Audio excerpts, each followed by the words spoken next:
வணக்கம். சங்கர் நாராயண், லைஃப் ஹோரோஸ்கோப்காக. குரு பெயர்ச்சி பலன்கள். சுப கிரகம், ஒரே கிரகம் தான் முழுமையான சுபத்தன்மையை தரப்போது. குரு பெயர்ச்சி 2025 மே 15, ஒரு வருஷம் இருக்கும். நெக்ஸ்ட் இயர் மே வரைக்கும் இருக்குது. இந்த குரு பெயர்ச்சி என்ன பலனை தரப்போகுது? ரிஷபத்துலேருந்து மிதுனத்துக்கு வந்துடும். காற்று வீட்டுக்கு வரார் குரு, கேந்திர குரு. கேந்திரத்தில் பொசிஷன் எடுக்கிறார். அவரோட பார்வை என்ன பண்ண போகுது, ஒவ்வொரு ராசிக்கும் தனித்தனியே டீட்டெயிலாக எக்ஸ்பிளைன் பண்ணுறேன். குருவை பற்றின மற்ற அடிஷ்னல் இன்ஃபர்மேஷனை இந்த வீடியோட எண்ணிலையும் கொடுத்துட்றேன். கம்ப்ளீட்டாக பாருங்கள். ஸோ ஒரு கிளியர் அண்டர்ஸ்டாண்டிங் உங்களுக்கு கிடைக்கும். www.lifehoroscope.in இந்த ஒரே ஒரு வெப்சைட் மட்டும் தான் நம்புது. இதில் நிறைய சர்வீஸ் ஆட் பண்ணியிருக்கோம். இது ரிலேட்டட் நிறைய வீடியோஸும் அப்லோட் ஆகிட்டே இருக்குது. பாருங்கள், சப்ஸ்கிரைப் பண்ணுங்கள், அண்ட் உங்கள் ஃப்ரெண்ட்ஸோட ரிலேட்டிவ்ஸோட ஷேர் பண்ணுங்கள். தேங்க்யூ. மீன ராசி, கடைசி ராசி மீனம். ராசிநாதன் குரு. குரு தான் பெயர்ச்சி அடைகிறார். மீனத்தை பொறுத்த வரைக்கும் கேந்திர குரு கேந்திர ஸ்தானத்தில் வந்திருக்கார் உங்களுக்கு 4th ஹவுஸில். ஸோ மீனம் ராசிநாதன், மீனத்துக்கு 10th ஹவுஸ் லார்ட் ஆஃப் குரு தான், 10 கூடியவன். 4ஆம் இடத்துல பொசிஷன் எடுக்கிறார். 4ஆம் இடம்ன்றது பொதுவாக குருவுக்கு ஒரு ஸ்தான பலமான இடமா, சுமாரான இடம், பேலன்ஸ் பண்ணுற இடம் அது. 4th ஹவுஸ் அப்படிங்கிறது ஒரு பேலன்ஸ். ஒரு விஷயம் அப்படி இப்படி ஷேக் ஆகிட்டே இருக்கு, ஒரு மாதிரி ஒரு அப் அண்ட் டவுன், ஸ்திரமாகவே இல்லை, என்ன பண்ணுன்னு தெரியல, ஒரு குழப்பம். ஸோ ஒரு ஒரு ஒரு மாதிரி ஷேக் ஆகிட்டே இருக்குது. அதை அப்படியே பேலன்ஸ் பண்ணும். 4th ஹவுஸ் தான் பேலன்ஸ். முதல்ல நிற்பீங்க, ஸ்திரமாக நின்று ஒரு முடிவு எடுப்பீங்க. அதுதான் இந்த 4ஆம் இடம்.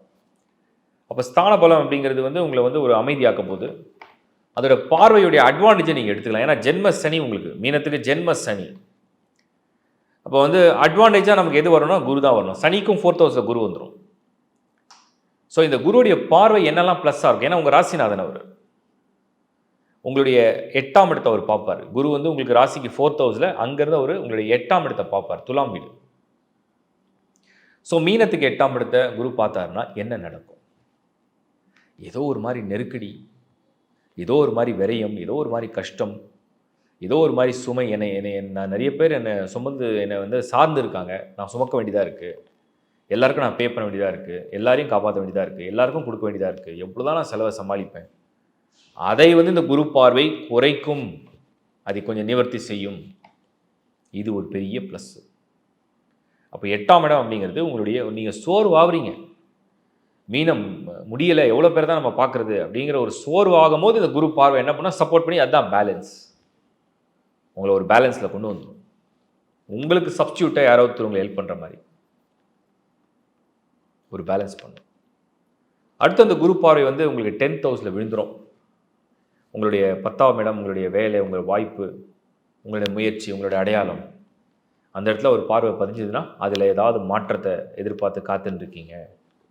ரொம்ப நாளாக வெயிட் பண்ணுறேன், இப்போ சேஞ்ச் ஆகும், அப்போ சேஞ்ச் ஆகும், இப்போ கிடைக்கும், அப்போ கிடைக்கும், சான்ஸ் வரும், அந்த மாதிரி ரொம்ப நாளாக ட்ரை பண்ணிகிட்டே இருக்கிறேன், அதுக்கு எப்பயாவது ஒரு வழி வராதா? இந்த குரு பார்வை அதை ஆக்டிவேட் பண்ணும். ஸோ உங்களுடைய முயற்சி ரொம்ப வருஷமாக, 1 வருஷம், 2 வருஷம், 3 வருஷமாக உங்கள் முயற்சி இருந்துகிட்டே இருந்தது, பட் அது ரிசல்ட் இல்லை. இந்த முறை அந்த பார்வை அந்த ரிசல்ட்டை கொண்டு வருது. இது குரு பார்வையுடைய ஒரு ஆக்டிவேஷன், பாசிட்டிவ் ஆக்டிவேஷன். அடுத்தது இந்த குருவுடைய பார்வை உங்களுடைய 12th ஹவுஸில் 12ஆம் இடம். இது வரைக்கும் ஆக்சுவலாக அந்த 12ஆம் இடம் தான் சனி இருந்தார். அப்போ குரு பார்வை விழுந்துருந்தால் ரொம்ப நல்லா இருந்திருக்கும். ஏன்னா நிறைய மீனம் ராசியை சேர்ந்தவங்க, மீன லக்னத்தை சேர்ந்தவங்க ஏகப்பட்ட விரயங்களை நான் பார்த்துட்ருக்கேன். 12 சனி கடந்த ஒரு 2.5 வருஷமாக போட்டு செலவு மேலே செலவு, நிறைய வீண் செலவு, ஹெல்த்துக்கே நிறைய பேர் நிறைய பண்ணியிருக்காங்க. அப்போ குரு பார்வை இல்லை. இந்த முறை குரு பார்வை வருது. அங்கே ராகு பொசிஷன் எடுக்குது, ஜென்ம சனி. இப்போ சுப விரயங்கள், நல்ல விஷயத்துக்காக செலவு பண்ணுறீங்க, நல்ல விஷயத்துக்காக முயற்சி பண்ணுறீங்க, ஒரு வகையிலையாவது கொஞ்சம் ஆதாயம் கிடைக்கிது, ஒரு வகையாவது வரவும் செலவும் சமமாக இருக்கிற அளவுக்காவது வரவும் வருது. அந்த மாதிரி ஒரு பலன். 12 பார்வை செலவுக்கு பணம் வரும், 8ல் பார்வை வீணான செலவை குறைக்கும், 10ல் பார்வை ஏதோ உங்களுக்கு ஒரு வேலை வருமானத்துக்கு வழிகாட்டும். 3மே குருவுடைய பார்வை பலம். மீனத்துக்கு பயங்கர ஆறுதலான விஷயம் அது. மீனத்தை பொறுத்த வரைக்கும் இது பயங்கரமான ஆறுதலான விஷயம்தான். கிரகத்துடைய பார்வை உங்களுக்கு நிறைய வகையில் உங்களுடைய நெகட்டிவ் சைட்லாம் குறைக்குது. சனி ஒரு பக்கம் 1st ஹவுஸில் உங்களுக்கு இன்னும் கூட ஸ்ட்ரெஸ் கொடுக்கலாம், டென்ஷன் கொடுக்கலாம், ஒர்க் லோடை கொடுக்கலாம், அதெல்லாம் மேட்டர் இல்லை. பட் அதை ஃபேஸ் கூட பண்ண முடியாத சிச்சுவேஷனுக்கு இப்போ ஃபேஸ் பண்ண முடியுது. கொஞ்சம் கம்ஃபர்டபுளாக இருக்குது. நமக்கு ஒரு ஆப்ஷன் இருக்குது, நமக்கு ஒரு சப்போர்ட் இருக்குது, நமக்கு ஒரு துணை இருக்குது, நமக்கு ஒரு வழி இருக்குது, நமக்கு ஒரு ஒரு ஆறுதல் இருக்குது அப்படிங்கிறதே ஒரு பெரிய பலம் இல்லையா? அந்த பலத்தை இந்த குரு கொடுத்துரும். ஓரளவுக்கு அடுத்த ஒரு வருஷம் மீனத்தை பொறுத்த வரைக்கும் இந்த குரு உங்களை வந்து ஒரு சமமான இடத்துல நிற்க வைக்கும். வீடு, உங்கள் வாகனம் சம்பந்தப்பட்ட பிரச்சனைகள்லாம் இருந்ததுன்னா நிவர்த்தி செய்யும். இல்லை அது ரிலேட்டடான ஒரு முயற்சிக்கு வெற்றியும் கொடுக்கும், அது மாற்றத்தையும் ஏற்படுத்தும். அதே மாதிரி உங்களுடைய தாய், அம்மா குரு நாளில் வரார் இல்லையா? ஸோ அந்த 4ஆம் இடத்துல குரு போனார்னா அது அம்மாவுடைய ஸ்தானம். அந்த இடத்துல சுபகிரகம் போகும்போது அவர்கள் மூலயமா உங்களுக்கு கிடைக்கக்கூடிய ஏதோ ஒரு வரம், ஏதோ ஒரு அருள், ஏதோ ஒரு பிளெஸ்ஸிங் அது கிடைக்கும். மொத்தத்தில் மீனம் பெட்டர். குருவுடைய பொசிஷன் வந்து உங்களை ஸ்டேபிளாக ஒரு பேலன்ஸ்டாக இருக்க வைக்க போகுது. தயாராக இருங்க. வாழ்த்துக்கள். இப்போ நீங்கள் வந்து ஒரு ஒரு பலனை பார்த்துருப்பீங்க. உங்கள் ராசிக்கு எப்படி இந்த குரு எப்படிலாம் இன்ஃப்ளூயன்ஸ் பண்ணுறாருன்னு பார்த்துருப்பீங்க. நான் இன்னும் அடிஷ்னல் இன்ஃபர்மேஷனை கொடுத்துட்றேன். குரு மட்டும்தான் ஒரு ராசியை வந்து கம்ப்ளீட்டாக ப்ரொடெக்ட் பண்ணுவார்.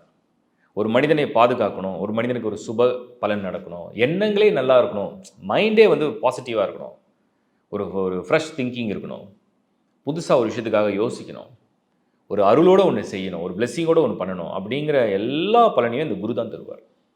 ஸோ குரு வந்து பொதுவாக மிதனத்துக்கு வரும்போது அதுக்குன்னு ஒரு பலன் இருக்குது இல்லையா? மிதனம் அப்படிங்கிறது புதிதாக ஒரு விஷயத்தை நம்ம தெரிஞ்சுக்கிறது, நம்ம அப்கிரேட் ஆகிறோம், அப்டேட் ஆகிறோம், டெக்னாலஜி இன்னும் வளரும், இன்னும் புதிதான ஒரு ஒரு விஷயங்கள்லாம் அந்த உலகத்துக்கே வந்துடும். நிறைய மெசேஜ், தெளிவு, அறிவு வந்து இன்னும் தெளிவுன்னு அர்த்தம். அதுக்கப்புறம் எஜுகேஷன் ஃபீல்டை பொறுத்த வரைக்கும் இன்னும் வந்து அட்வான்ஸாக கோர்சஸ்லாம் டெவலப் ஆக ஆரம்பிக்கும். அந்த ஃபீல்டே ரொம்ப பெருசாக வளர ஆரம்பிக்கும். இது மெயினாக இன்ஃபர்மேஷன் ரிலேட்டடு.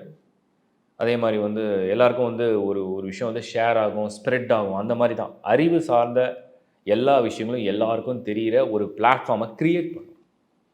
அதுதான் ஜெமினியில் வந்து குரு வரக்கூடிய ஒரு சிக்னல். ஸோ இது பெரிய நெட்வொர்க் மாதிரி.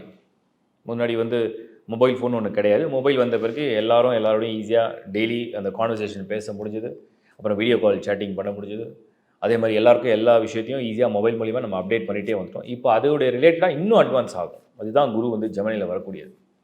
இன்னும் லேட்டஸ்ட் டெக்னாலஜிலாம் அப்டேட் ஆகத்தான். இதுதான் ஃபஸ்ட்டு இன்ஃபர்மேஷன். ரெண்டாவது, குரு வந்து கேந்திரத்தில் வர கேந்திர குரு. ஸோ கேந்திரத்தில் வரதுனால அவருடைய சார்ஜ் எடுக்கும்போது என்னென்னா இந்த ஸ்கொயர்னு சொல்லுவோம் 1 4 7 10. ஸோ அவருடைய 2 வீடுகள், அதுக்கு கேந்திரம் வந்து மிதுனம் மற்றும் கன்னி. அந்த இடத்துல இருக்கும்போது குருவுடைய விட்டு அவரே ஒரு இடத்த பார்க்க ஆரம்பிச்சிடறாரு. அது ஒரு பெரிய அடிஷ்னல் பலம்னு எடுத்துக்கலாம். பொதுவாகவே வந்து காலச்சக்கரத்துக்கு 3rd ஹவுஸில் குரு வரும்பொழுது என்ன மாதிரியான பலன்களை தருவார் அப்படின்னு சொன்னோம்னா, பெரிய லெவலில் வந்து இந்த பிஸ்னஸ் எக்ஸ்பான்ஷனை பற்றின பிளானிங், அந்த பிளானிங் வந்து ரொம்ப நல்லா ரொம்ப வைடாக வர ஆரம்பிச்சிடும். இதெல்லாம் வந்து குருவுடைய இன்னொரு அட்வான்டேஜ். அதுக்கப்புறம் நம்ம வந்து பர்த் சார்ட்டில் உங்களுக்கு நீங்கள் உங்கள் ராசிக்கு, அதாவது சந்திரன், அது வந்து நீங்கள் ஈஸியாக தெரிஞ்சுப்பீங்க. இப்போ மேஷம்னா 3, ரிஷபம்னா 2, மிதுனம்னா ஜென்ம குரு அப்படின்னு சொல்லிட்டு. பட் பர்த் சார்ட்டில் உங்களுக்கு வந்து குருவுடைய பொசிஷன் எங்கே அப்படிங்கிறத நீங்கள் பார்க்கணும். அவுட் ஆஃப் 12 வீட்டில் ஒவ்வொரு இடத்துக்கும் குருக்கு ஒரு பலம் இருக்குது. மேஷத்தில் இருந்தால் ஒரு பலம் இருக்குது, ரிஷபத்துக்கு இருந்தால் ஒரு பலம் இருக்குது. இந்த முறை அது மிதுனத்தில் குரு இருக்கார். ஸோ உங்கள் ஜனன ஜாதகத்தில் குரு எங்கே இருக்கார் அப்படிங்கிறத பார்க்கணும். அதை விட மெயினாக இன்னொரு இன்ஃபர்மேஷன் சொல்லிடுறேன். குரு நான் ஏற்கனவே சொன்ன ஒரு பாசிட்டிவ் பிளானட். அவர் எந்த ஹவுஸில் போய் இருந்தாலும் ஆல்ரெடி அந்த வீட்டில் யாருக்காவது பிளானட்ஸ் இருந்ததுன்னா கண்டிப்பாக சந்திரன், மிதுன ராசிக்காரங்களுக்கு சந்திரன் இருக்கும். மிதுன ராசியை சேர்ந்த எல்லாருக்குமே சந்திரன், இப்போ குரு வரதுனால அங்கே இருக்கும். சந்திரன் மேலே குரு பொசிஷன் எடுப்பார். ஸோ சந்திரன்னா மனசுனா ஆசை, விருப்பம். அதை வந்து எப்படியாவது பாசிட்டிவ் ஆக்டிவேட் பண்ணுறது குரு உள்ளே வராரு. அதான் ஜென்ம குருன்னு சொல்லுவாங்க. இப்போது அதையும் தாண்டி உங்களுக்கு வந்து அந்த மிதுனத்தில் வேறு ஏதாவது பிளானட்ஸ் ஃபில் ஆகிருக்கா? அந்த சார்ட்டை இப்போ நீங்கள் பார்த்தீங்கன்னா தெரியும். அந்த corner, right side corner, top corner, அந்த இடத்துல ஒரு சுக்கிரன் இருக்கலாம், புதன் இருக்கலாம், சூரியன் இருக்கலாம், ராகு இருக்கலாம், சனி இருக்கலாம், யார் வேணா இருக்கலாம். அது மேலே குரு பொசிஷன் எடுக்கும்போது, அதாவது பர்த் சார்ட், உங்களோட பர்த் சார்ட் ஒரு பக்கம் இருக்கட்டும். இப்போ இந்த கோச்சார பலன்னு சொல்கிறோம் இல்லையா, கரண்ட் டிரான்சிட், இந்த டிரான்சிட்டில் வந்து அந்த குரு வந்து அந்த இடத்துல நீங்கள் மேலே அப்படி சூப்பர் இம்போஸ் பண்ணி ஃபில் பண்ணிங்கன்னா ஒரு 2 லேயர் மாதிரி வச்சுக்கணும். ஒரு ஷீட்டில் வந்து உங்கள் பர்த் சார்ட் இருக்கணும், இன்னொரு ஷீட்டில் வந்து இந்த குரு மட்டும் நீங்கள் இந்த கார்னரில் ஃபில் பண்ணி அது மேலே அப்படி சூப்பர் இம்போஸ் பண்ணிங்கன்னா அது எந்தெந்த பிளானட்லாம் அந்த மிதுனத்தில் ஃபில் ஆயிருக்கோ அது மேலே குரு போய் அதை ஆக்டிவேட் பண்ணணும். பாசிட்டிவாக ஆக்டிவேட் ஆகும். இது வந்து நிறைய பேர் கேட்டீங்க, சனியில் பயிற்சியை பற்றி நான் காம்போவில் வந்து கேட்டிருந்தீங்க. அப்படி லெஃப்ட் கார்னரில் சனி இருந்தால் என்ன நடக்கும்? சனி வந்து ஒரு மாதிரி ஒரு பேட் அண்ட் குட் எல்லாம் ஒரு மாதிரி மிக்ஸ்டு எனர்ஜி தான். 100% குட்டுன்னு சொல்ல முடியாது. ஸோ யாருக்கெல்லாம் அந்த லெஃப்ட் கார்னரில் இந்த சனி பேச்சை சொல்லும் போது சொல்கிறேன், அது நிறைய பேர் கேட்டதுனால, அந்த லெஃப்ட் கார்னரில் சனி இருந்ததுன்னா, அது அவங்களுக்கு கொஞ்சம் ப்ரெஷர் கொடுக்கும். ஒரு மாதிரி ஒரு ஹார்ட் ப்ரெஷர் கொடுக்கும். குரு அப்படி கிடையாது. குரு சுப கிரகம். எந்த பிளானட் மேலே போய் அந்த குரு பொசிஷன் எடுக்க போதோ, அதை பாசிட்டிவாக ஆக்டிவேட் பண்ணும். அதை பாசிட்டிவாக ஆக்டிவேட் பண்ணிடுச்சுன்னா ரிசல்ட்டை கொண்டு வரும். இவ்வளோ தான் விஷயம். ஸோ இப்போ அந்த குரு பெயர்ச்சியை பற்றின ஒரு டீட்டெயிலை பார்த்துருப்பீங்க. இதுக்கப்புறம் நான் இப்போ ராசி பற்றி கொடுத்துருக்கேன். லக்னாவோட கம்பைன் பண்ணி, தசாபுதியோட கம்பைன் பண்ணி அடுத்த டீட்டெயிலான ப்ரெடிக்ஷனும் தரேன். தொடர்ந்து பாருங்கள், சப்ஸ்கிரைப் பண்ணிங்க. உங்களுக்கு வீடியோ பிடிச்சிருக்குன்னா லைக் பண்ணுங்கள், நண்பர்களோட உறவுகளோட ஷேர் பண்ணுங்கள். அதிகப்படியான இன்ஃபர்மேஷனை முடிஞ்ச அளவுக்கு உங்கள் கமெண்ட்ஸை பேஸ் பண்ணி தான் கொடுக்குறேன். உங்களுக்கு என்ன ஜென்யூனாக தோணுதோ கமெண்ட்ஸில் போடுங்க. தேங்க்யூ.